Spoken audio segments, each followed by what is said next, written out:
In 1967, 20 feet beneath a rubber plantation outside Saigon, a soldier is lowering himself into a hole barely wider than his shoulders.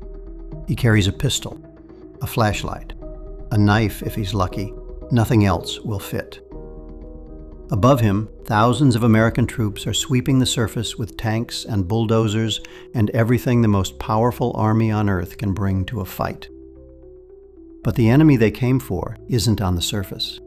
The enemy went down, into the earth, into a maze of tunnels no map has ever shown, and someone has to follow. That someone is him.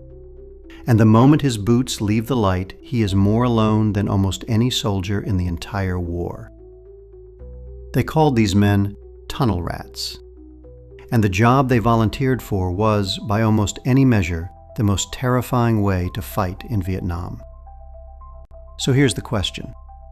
Down there in the black, with no room to turn around, no air to spare, and an enemy who built the dark and knows every inch of it, how did any of them come back up alive?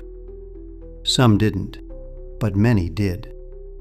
And how they survived comes down to a handful of skills, a few desperate tricks, and a kind of nerve most of us will never be asked to find. To understand the tunnel rat, you first have to understand what he was crawling into. For years, in the region northwest of Saigon the Americans called the Iron Triangle, the Vietcong had been digging. Not a bunker, not a trench, a world.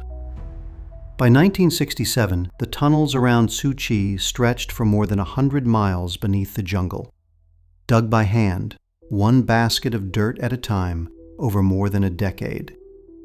And they were not just crawl spaces. Down there, on levels stacked one beneath another, were kitchens that vented their smoke far away so no cooking fire ever gave them up. Sleeping chambers, storerooms packed with rice and weapons, field hospitals where surgeons operated by lamplight. Whole families lived underground for weeks at a time. It was a city, and it existed entirely in the dark. For the Americans, it was a nightmare with no front line.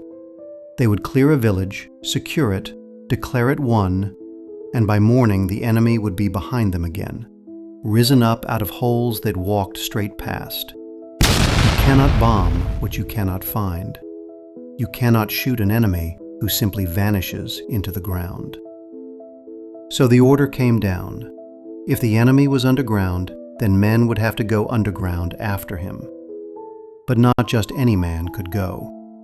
The tunnels had been dug for smaller frames, for Vietnamese fighters, in passages sometimes not much wider than a man's hips. A big soldier couldn't crawl through them. He certainly couldn't turn around inside one. And turning around, as it turned out, could mean everything. So the army went looking for the small and the wiry, the men who could fit where no one wanted to go. Many of them volunteered. Think about that. Knowing what waited below, they raised their hands. They gave themselves a motto, half a joke and half a truth, in mock Latin. Non gratum annus rodentum. Not worth a rat's ass. It told you exactly how they rated their own odds. And look at what they took with them. Not the M16. The standard rifle of the war was far too long to swing or aim in a passage 2 feet wide. Instead, a pistol, a flashlight, usually a knife, sometimes a gas mask, though most threw it away. It fogged, it slowed the breathing, it made an impossible job worse. That was the entire loadout, a handgun and a light, carried into the most complex trap ever built. Everything that kept a tunnel rat alive he held in 2 hands, or carried in his head. So follow him down. The first thing that takes you is the dark. Not shadow, absolute black.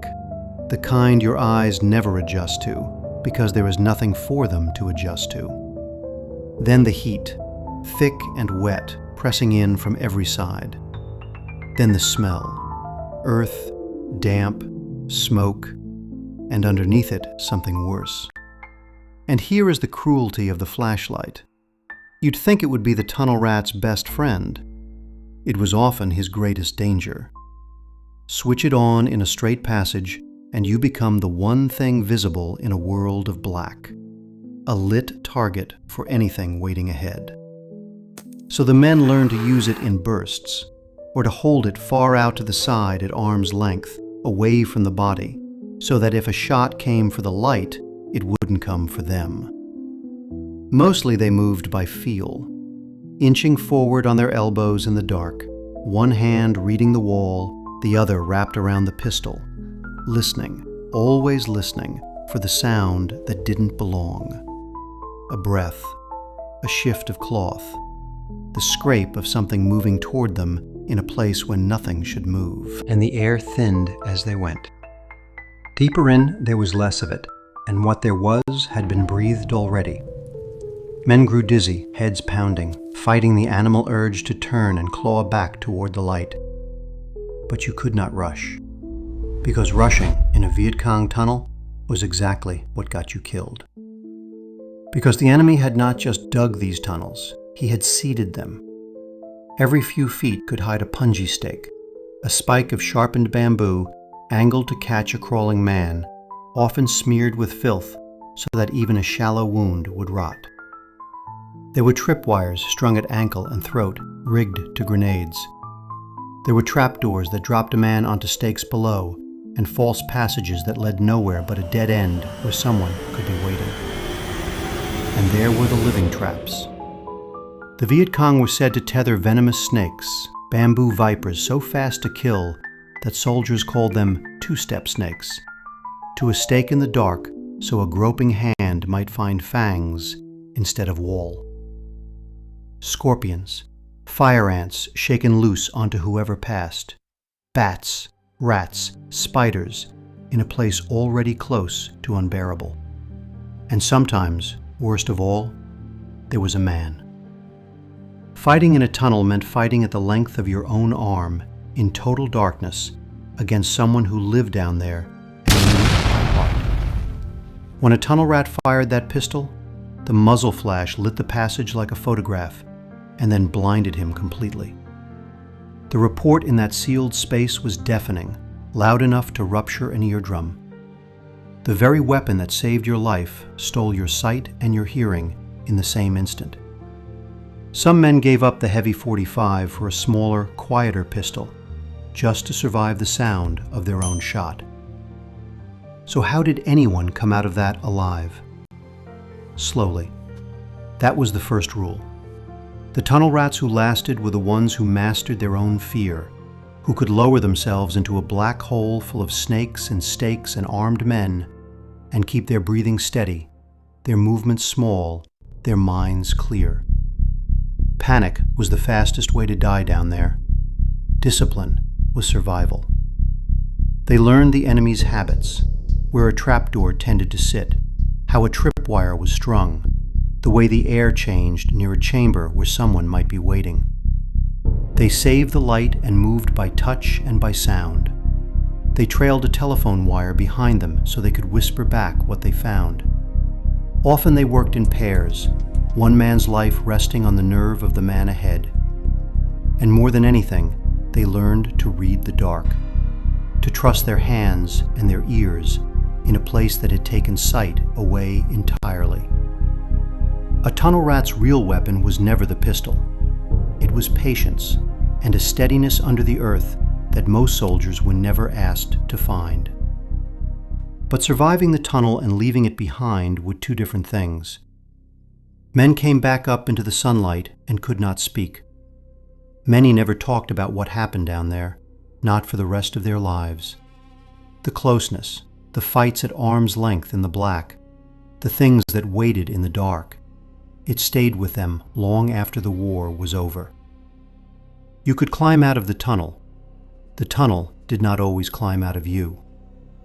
So return to where we started. How did a man survive crawling into a Vietcong tunnel with nothing but a pistol and a flashlight? Not with firepower, he'd left that on the surface. He survived on nerve, on size, on discipline, and on a handful of hard-learned tricks for staying alive in the dark. The pistol and the flashlight were never really weapons. They were the thin, flickering margin between a man and the earth that had swallowed him. This is War Debrief, where we go inside the machines and the hellholes of history's wars to find the people who somehow lived through them. If this made you see that war a little differently, subscribe, because history sent men into 100 more places no one was ever meant to survive. And we're going into every one.